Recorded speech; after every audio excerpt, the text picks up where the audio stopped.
Vamos a hacer, por cierto, se van a cumplir el mes que viene 10 años Sí. de la renuncia de Benedicto XVI. Cuéntanos un poco este podcast de ese día, ¿no?, tan señalado en la historia de la Iglesia, ¿no? Sí, es un podcast sobre que, bueno, parte en ese día y termina un poco la parte final en ese día, en el día de la renuncia, pero es un podcast sobre su vida en general. O sea, hay muchos de los que hablábamos y alguno incluso considera que es la mayor personalidad de la Iglesia en influencia de los últimos 100 años. Mucho más que, o sea, más incluso que Juan Pablo II, que el Papa Francisco, que los papas que ha habido. ¿Por qué? Porque Ratzinger ha sido incluso influyente sin ser papa.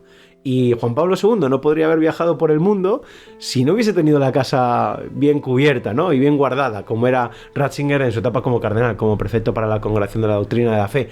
Y luego, las enseñanzas de Ratzinger y el camino que marca Ratzinger es lo que sigue el Papa Francisco, por ejemplo, en materia de lucha contra los abusos sexuales en el seno de la Iglesia. Entonces, por eso es muy importante Ratzinger.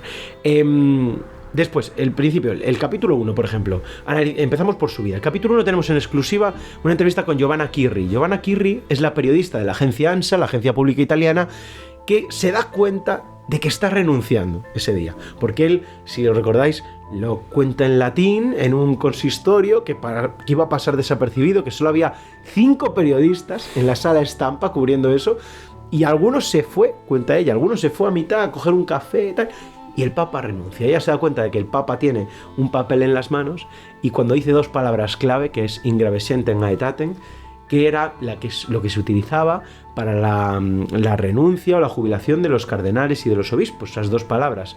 Y ella se da cuenta de la relación, y como había aprendido latín en la escuela, sabe leer, ahí va, que el Papa está renunciando. No sabía ni hace cuántos años que un Papa no renunciaba, ahora se ha sabido, casi 600.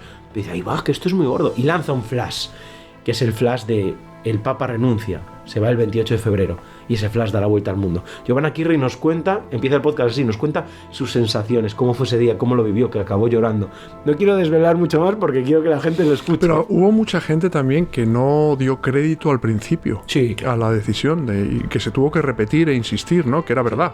Claro, o sea, que hombre, no era... es que 600 años hacía que un papa no renunciaba, y incluso cuenta en uno de los capítulos Paloma García Ovejero, la corresponsal de COPE en Roma en aquel momento y en el Vaticano, que llama a la conferencia episcopal, le llama a Rouco Varela, y el secretario de Rouco Varela le dice, no, que estuvimos ayer, esto es mentira, que estuvimos ayer con él y no nos dijo nada.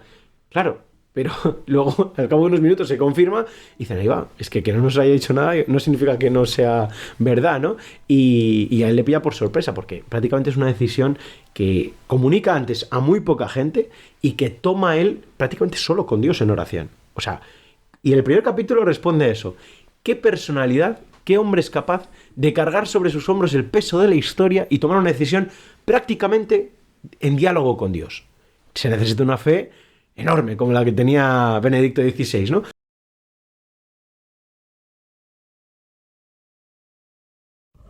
Suscríbete gratis a este canal y activa ya la campanita para disfrutar de todo el contenido de Refugio Zabala.